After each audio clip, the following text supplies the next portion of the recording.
So, you got a new movie for me? Yes, sir, I do. It's called Gemini Man. Well, it's about this agent who works for the Defense Intelligence Agency who's approaching retirement. Yeah, veteran killers being on the run, hunted by the government. Sounds like something that's been done before. Yeah, but this time he's being hunted down by a younger version of himself. Oh wow, that is such a unique twist. I know, right? How did you come up with such an idea? Actually, I found this script on top of a fax machine when I was cleaning out the basement earlier. A fax machine? Those have been out of style for a while. That script must have been down there for a long time. Yeah, at least the 90s. De-aging technology wasn't really a thing back then, but maybe now is the right time to make it. Well, did they at least leave some implication of who they wanted in the lead role for this thing? Believe it or not, this front page is covered with notes about who they want as a potential lead star. There's Harrison Ford, Mel Gibson, Sean Connery, Johnny Depp, Keanu Reeves, Clint Eastwood, Brad Pitt, Michael B. Jordan, Nicolas Cage, John Travolta, Tom Cruise, Arnold Schwarzenegger, Sylvester Stallone, Jason Statham, Ben Affleck, Matt Damon, Idris Elba, Kevin Costner, Denzel Washington, Bruce Willis, and Pierce Brosnan. That is a lot of names. Yeah, so what do you think? I think if we get the right star for this movie as well as the right director, I think this could be a pretty big hit. You think this will do well? Yeah, I mean, if we get a director who has a proper vision for this thing, could stand to make a decent chunk of change. Huh. What is it? Just thinking. The way they were standing and interacting with each other feels like we're making a riff or a reference or a parody of something. Making a riff or reference or parody of something is tight. Yeah, in fact, you could say it's super easy, barely an inconvenience. Yeah. So who do you think should direct this? We're going to go with Ang Lee. The guy is crazy about innovating technology. Yeah? I'm sure whatever he has planned for this movie will be innovative and groundbreaking for the industry as a whole.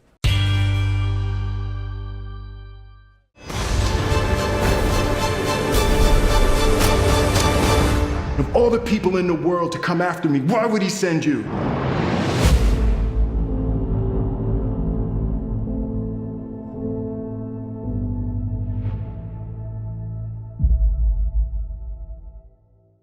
Hello there everybody, it's me the Canadian Movie Buff with a review of Gemini Man. Will Smith plays Henry Grogan, an assassin for the Defense Intelligence Agency, or DIA for short. He's approaching retirement, and as decreed by movie law, any high-profile assassin approaching retirement in these kind of movies must be hunted down and killed because they're a danger to the agency. The spin that this movie has is that he's being hunted by a younger version of himself, except he has none of the emotional baggage that comes with being a human being. Now, Henry must get to the bottom of this and figure out why they want him dead. On paper, this sounds like a winning formula. A huge star, an Academy Award-winning director, a unique premise, and a release date with virtually no competition. One infamous selling point that it had was that it was being shot at 120 frames per second. For context, what you're watching right now is 30 frames per second. Now, most movie theaters are in no way, shape, or form able to run movies at that higher frame rate. So there was bound to be some technical issues. It has some decent enough action and acting, but the CGI can be a bit wonky at times, and it just feels like the type of movie you've seen 100 times over.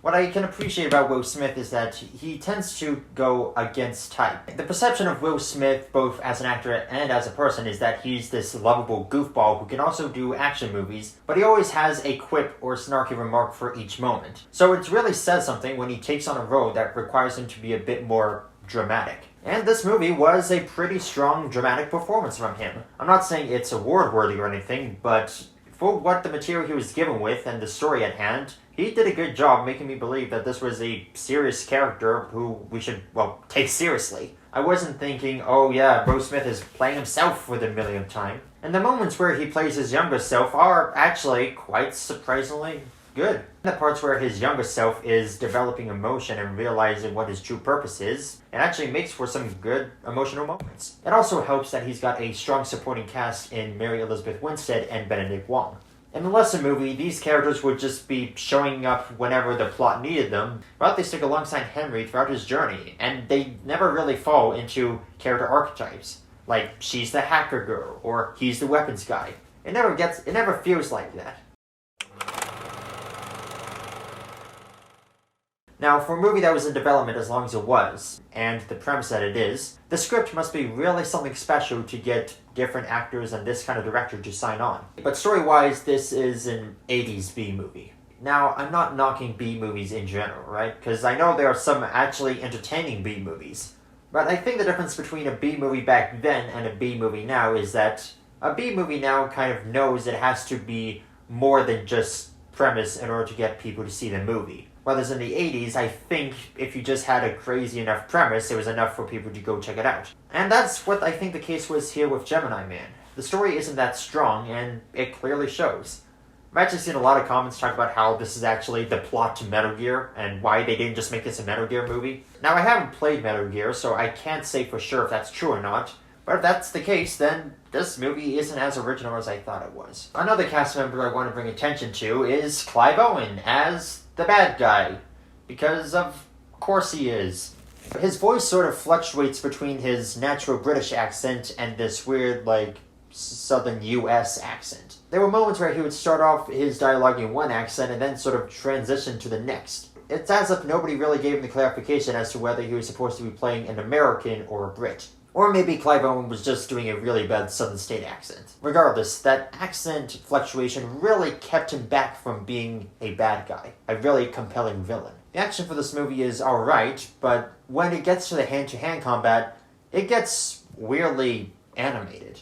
I don't know if it was the high frame rate or what, but it felt like whenever young Henry and old Henry were going hand-to-hand combat, it didn't feel like real people, it felt like CGI models. Like, you'd see a chase scene where, yeah, it looks real, it's obviously real, then they'll get to a hand-to-hand combat moment, there's a fight scene in the catacombs, and then later on in the movie where you can just tell it's fake. It felt like they weren't even trying to hide the fact that the CGI was fake. They just looked at the initial VFX and went, good enough, put it out.